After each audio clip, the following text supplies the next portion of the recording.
Prometheus was a young Titan, no great admirer of Zeus. Although he knew the great Lord of the Sky hated explicit questions, he did not hesitate to beard him when there was something he wanted to know. One morning he came to Zeus and said, "O Thunderer, I do not understand your design. You have caused the race of man to appear on earth, but you keep him in ignorance and darkness." "Perhaps you'd better leave the race of man to me," said Zeus. "What you call ignorance is innocence. What you call darkness is the shadow of my decree. Man is happy now, and he is so framed that he will remain happy unless someone persuades him that he is unhappy. Let us not speak of this again." But Prometheus said, "Look at him. Look below. He crouches in caves. He is at the mercy of beast and weather. He eats his meat raw. If you mean something by this, enlighten me with your wisdom. Tell me why you refuse to give the man the gift of fire." Zeus answered, "Do you not know, Prometheus, that every gift brings a penalty? This is why the fates weave destiny, by which gods must also abide. Man does not have fire, true, nor the crafts which fire teaches.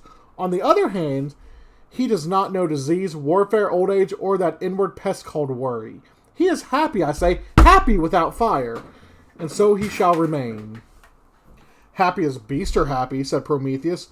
"Of what use to make a separate race called man and endow him with little fur, some wit, and a curious charm of unpredictability?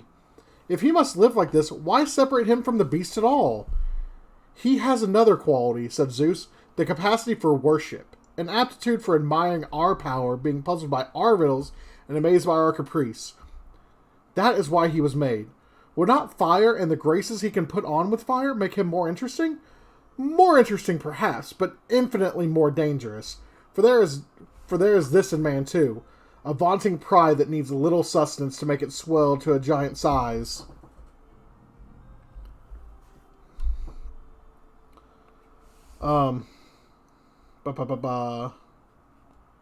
"Improve his lot, and he will forget that which makes him pleasing, his sense of worship, his humility.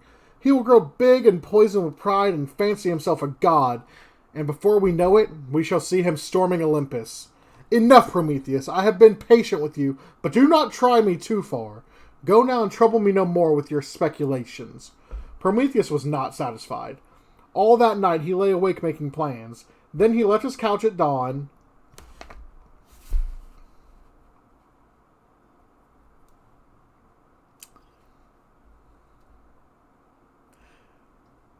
Moving on. Just moving on. He left his couch at dawn,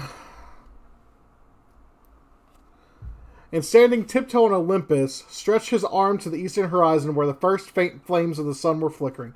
In his hand he held a reed filled with dry fiber. He thrust it into the sunrise until a spark smoldered. Then he put the reed in his tunic and came down from the mountain. At first men were frightened by the gift. It was so hot, so quick! It bit sharply when you touched it, and for pure spite, made the shadows dance. They thanked Prometheus and asked him to take it away, but he took the haunch of a newly killed deer and held it over the fire. And when the meat began to sear and sputter, filling the cave with its rich smells, the people felt themselves melting with hunger and flung themselves on the meat and devoured it greedily, burning their tongues. "This that I have brought you is called fire," Prometheus said. "It is an ill-natured spirit, a little brother of the sun, but if you can handle it carefully, it can change your whole life. It is very greedy. You must feed it twigs, but only until it becomes a proper size. Then you must stop, or it will eat everything in sight, and you too. If it escapes, use this magic. Water. It fears the water spirit, and if you touch it with water, it will fly away until you need it again." He left the fire burning in the first cave, with children staring at it wide-eyed, and then went to every cave in the land. Then one day Zeus looked down from the mountain and was amazed. Everything had changed. Man had come out from his cave. Zeus saw woodmen's huts, farmhouses, villages, walled towns, even a castle or two. Ooga ooga fire make yum food. Or food yum. He saw men cooking their food, carrying torches to light their ways at night. He saw forges blazing, men beating out plows, keels, swords, and spears. They were making ships and raising white wings of sails and daring to use the fury of the winds for their journeys. They were wearing helmets, riding out in chariots to do battle, like the gods themselves. Zeus was full of rage. He seized his largest thunderbolt. "So they want fire?" he said to himself. "I'll give them fire, more than they can use. I'll turn their miserable little ball of earth into a cinder." But then another thought came to him, and he lowered his arm. "No," he said to himself, "I shall have vengeance and entertainment too. Let them destroy themselves with their new skills. This will make a long, twisted game interesting to watch. I'll attend to them later. My first business is with Prometheus." He called his giant guards and had them seize Prometheus, drag him off to the Caucasus, and there bind him to the mountain peak with great chains specially forged by Hephaestus. Hephaestus? I can't even say it. Chains which even a titan in agony could not break. And when the friend of man was bound to the mountain, Zeus sent 2 vultures to hover about him forever, tearing his belly and eating his liver. Men knew a terrible thing had happened on the mountain, but they did not know what. But the wind shrieked like a giant in torment and sometimes like fierce birds. Many creatures he lay there, until another hero was born, brave enough to defy the gods.